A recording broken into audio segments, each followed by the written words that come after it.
চন্দ্রকোনায় আবার মদ কেড়ে নিল তরতাজা দুটি প্রাণ।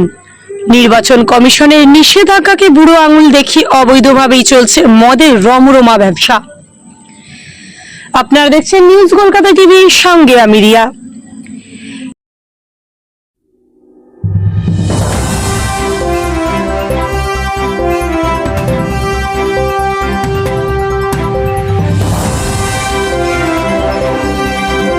নির্বাচন কমিশনের আইনবিধি লঙ্ঘন করে চন্দ্রকোনার বিভিন্ন অঞ্চলের হোটেলগুলিতে চলছে রমরমি অবৈধ মদের ব্যবসা।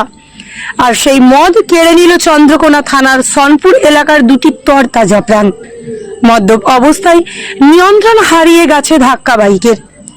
ঘটনাস্থলে মৃত্যু হয় বাইকে থাকা দুই যুবকের। ঘটনাটি ঘটে পশ্চিম মেদিনীপুর জেলার চন্দ্রকোনা থানার পলাশচাবড়ি থেকে শ্রীনগরগামী রাজ্য সড়কের রাধানগর এলাকায়। পুলিশ সূত্রে খবর, মৃত দুই যুবকের নাম বিদ্যুৎ চোমড়ে ও সাগর মান্না। দুজনের বয়স 21-এর কাছাকাছি। দুজনেরই বাড়ি চন্দ্রকোনার সনপুর গ্রামে। তবে স্থানীয়দের দাবি দুজনেই মদ্যপ অবস্থায় ছিল। দুই যুবকের মধ্যে একজনের মদের বোতল ভেঙে শরীরের মধ্যে প্রবেশ করার কারণে মৃত্যু হয়েছে বলে হাসপাতাল সূত্রে খবর।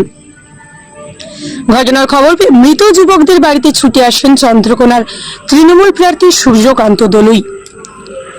সব খবর সবার আগে দেখতে সাবস্ক্রাইব ও ফলো করুন নিউজ কলকাতা টিভি।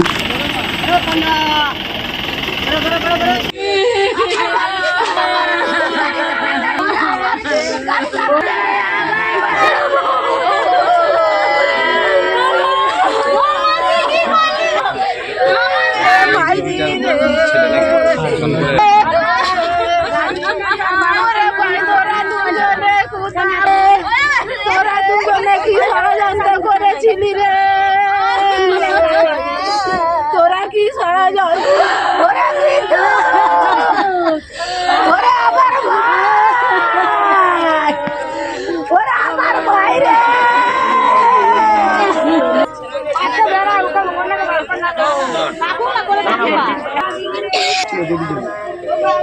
তোমার বড় হয়েছে?